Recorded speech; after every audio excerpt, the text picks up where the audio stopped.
इस पद में आपने सुना है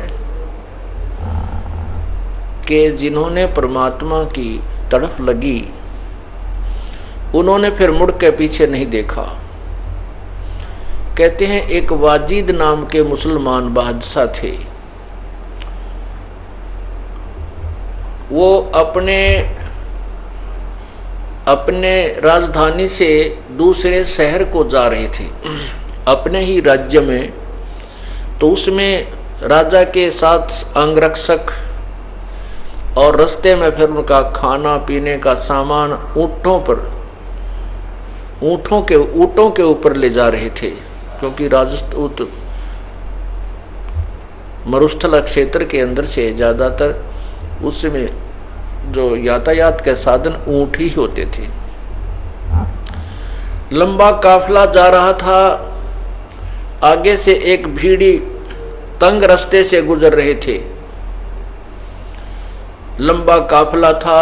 राजा के आगे भी सैकड़ों की संख्या में सैनिक और ऊँटों पर सवार चल रहे थे, पीछे भी चल रहे थे। बीच में राजा की सवारी ऊँट पर थी।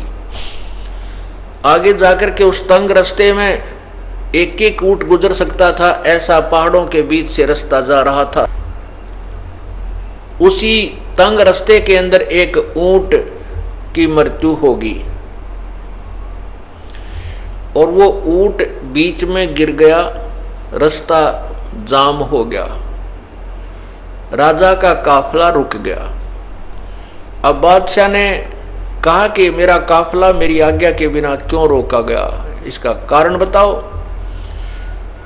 अब उनके साथ जो मंत्री महामंत्री थे वो गए, उन्होंने जाकर देखा। वो आकर के वापस राजा को स्थिति बताई कि एक ऊँट की मृत्यु हो गई, उसको निकालने में राजन थोड़ा समय लगेगा क्योंकि रास्ता बहुत तंग है, काफी लंबा एक तंग रास्ते से हम जा रहे हैं।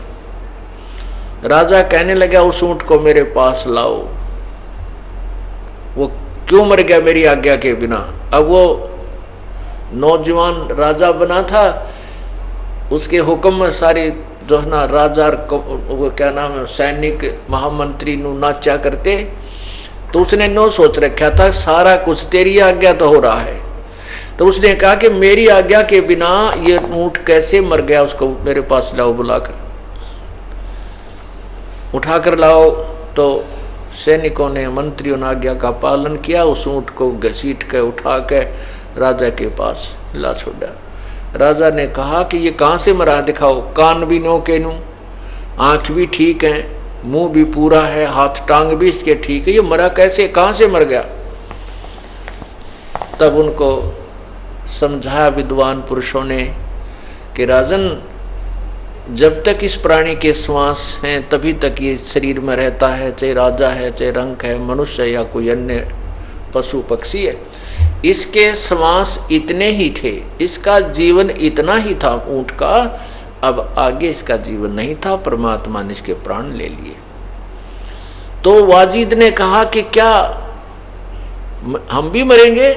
कहा जी ये तो हम भी मर जाएंगे, ऐसे ही कभी मर जाएंगे, कहाँ कभी भी मर सकते हैं, वो तो प्रभु की अल्लाह की रजा के ऊपर कभी भी उठा सकता है।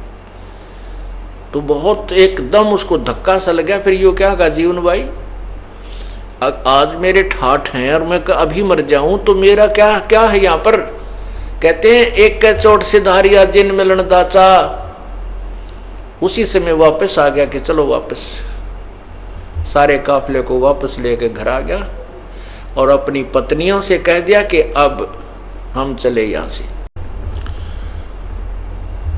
अब वो कहने लगा कि हम चले यहाँ से, सारी बांध सभी रानियां सब रोने लगी, बुरी तरह हाकार मच गया, हमारा क्या होगा, हमारा क्या होगा, कि कुछ भी हो, अब ये अब नहीं रुकेगा यहाँ पर, मैं जन्म और मृत्यु से पीछा छुटवाऊंगा।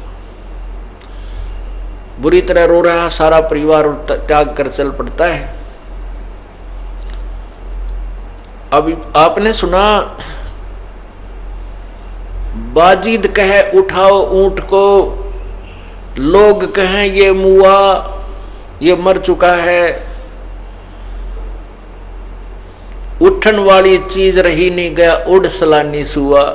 जो जीवात्मा इसके अंदर थी वो उड़ गया, उसमें थी वो उड़ गया, जो इसको चलाए फिर रही थी वो नहीं रही। अब कहते हैं कुछ नक्शक बिगड़ा है नहीं, वाजिद को अचरज हुआ।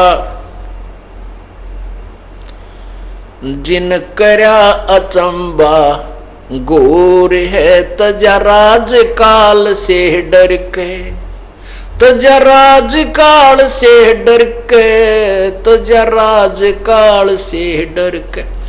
अब पुण्यात्माओं, अब यहीं पर एक तत्व ज्ञान की थोड़ी सी झलक देते हैं आपको, क्योंकि आत्मा जब से उस